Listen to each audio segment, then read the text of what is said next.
این کیف گونه‌ایه. اسپری رنگه؟ من این پسره رو میکشم، به خدا میکشمش. صبر کن، دیوونه شدی؟ ببین سرکان از دهنش در رفته. این احمقم رازمونو فهمیده و اونو نوشته. مگه فقط اون اسپری رنگ داره؟ شاید اون نباشه. بی خودی پسره رو مشکوک نکن. پس چی کار کنیم؟ ببین چی میگم، نباید طوری رفتار کنیم که کسی بفهمه. داداش کی شایا رو میسازه؟ کی گفته هر دفعه من میبازم؟ اصلا اینطور نیست. ول کنیم بابا. ول کن بابا، به گوشمون میرسه چجوری میبازی. پسر بازی برد و باخت داره، ولی همیشه من نمیبازم. مگه نه امید؟ والا من شاهدم چند بار تا حالا اشک گونه یا سرکانو در آورده. آفرین دافنه. هی خوب گوش کنیم ببینیم چی میگه خانم. ببینم شما دیشب تا کی پای لپتاپ بودین؟ تا صبح اونجا بودیم. یعنی همش خونه بودین؟ آره. دروغت در اومد سرکان.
افتضاح هم نه؟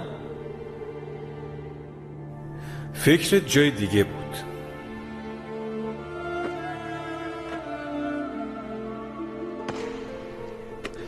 شاید حرف مردونه‌ای باشه، ولی برای همه جوونا پیش میاد. ولی اینطوریش پیش نمیاد.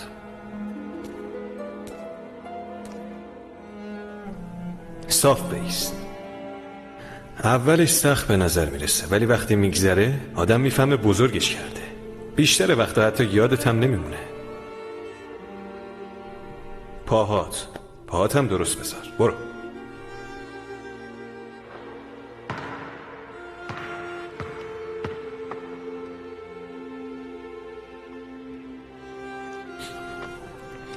کاش ماشین زمان بود، منو میبرد به آینده.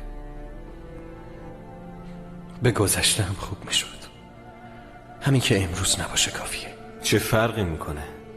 فقط امروز رو میتونی عوض کنی. دلت میخواد تعریف کنی؟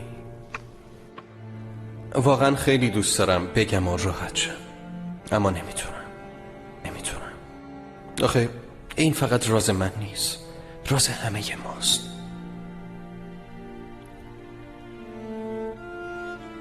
نمیتونم بگم.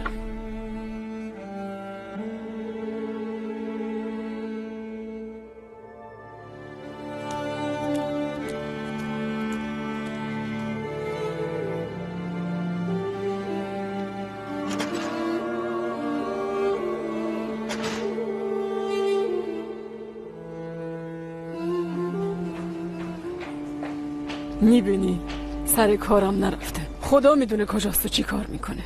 این زن بیچاره برای به دنیا آوردن بچه اون هی درد بکشه، ولی خودش معلوم نیست کجاست.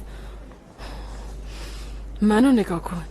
نکنه چون تو اینجایی کمال نمیاد. به این خاطر نیست.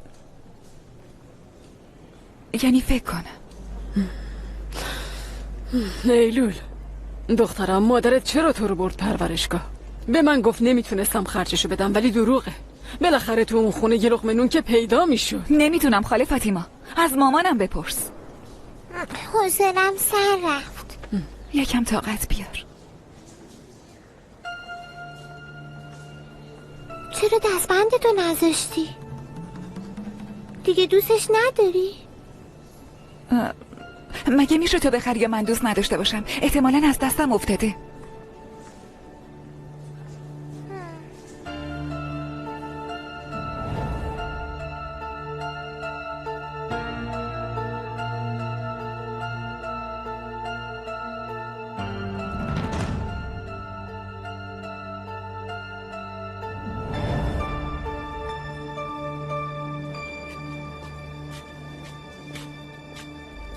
چشمتون روشن. مادر و بچه هر دو سالمن، خدا رو شکر. واقعا خدا رو شکر.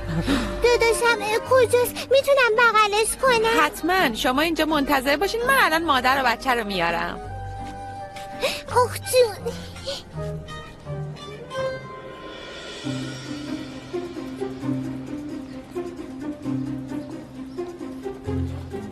گونه چه خبر عزیزم؟ به تو چه؟ چرا اینجوری رفتار میکنی؟ یه بار تو آبروی منو بردی، یه بارم من. یعنی تسویه حساب کردیم. میخوای تا ابد همینجوری با هم بد باشیم؟ به نظر من بهتره دوست باشیم. بگو ببینم هدفت چیه ها؟ اگه بازم میخوای لباسامو بگیری و بندازی تو توالت، بعد بگم دیگه گولتو نمیخورم. وایسا ببینم. منم خیلی دلم نمیخواد تو رو لخت ببینم، فهمیدی؟ ای بابا، فکر کردم با هم نقاط مشترکی داریم، واسه همین گفتم شاید بهتر باشه با هم دوست باشیم، ولی بی خیال. خیلی کنجکاوم بدونم من با تو چه نقطه مشترکی دارم. هیپ هاپ. چی؟ ببین، فکر کردم با اینا کار گرافیتی مینویسی، واسه همین گفتم. من کار هنری نمی کنم. هر چیزی به ذهنم میرسه رو دیوارا مینویسم، همین. آها. دختره پرورشگاه چه زود با پسر رفیق شدن. تو بخند عزیزم. وقتی فردایی کشونو با بوراک توی کافه دیدی، اون وقت گریه میکنی.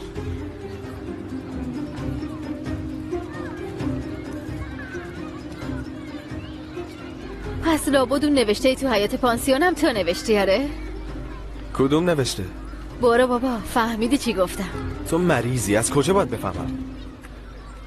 در ضمن من با هیپ هاپ کاری ندارم. اگه خیلی دوست داری گوش بده ببین من چی دوست دارم. اوی، این چیه؟ آدم کر میشه بابا. ما بهش میگیم موزیک متال. به همین راحتی متوجه شدم که ما هیچ نقطه مشترکی نداریم. هیچ وقت هم سعی نکن با من حرف بزنی. مگه خودت نیومدی با من حرف بزنی؟ احمق. دیوونه. درد نداری نه؟ به کمال خبر دادی؟ نه، زنگ زدیم جواب نداد. بیس کام زنگ زدم، گفتن سر کار نرفته. قرار بود بره تشییع جنازه برادر دوستش. باید به یاوز زنگ بزنیم. پسر کوچولومونم اومد.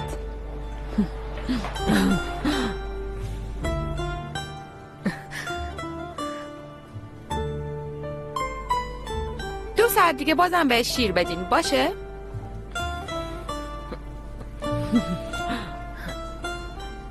خیلی کوچولوه. تو هم همینقدر کوچولو بودی.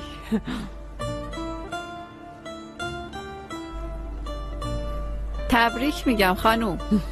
زیر سایه پدر و مادرش بزرگ بشه. پسر عزیزم، خیلی شبیه پدرشه، مگه نه ایلول؟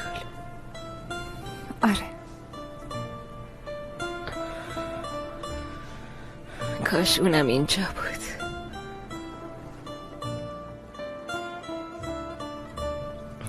ولی بابات میاد. بابایی پسرشو ول نمیکنه عزیزم.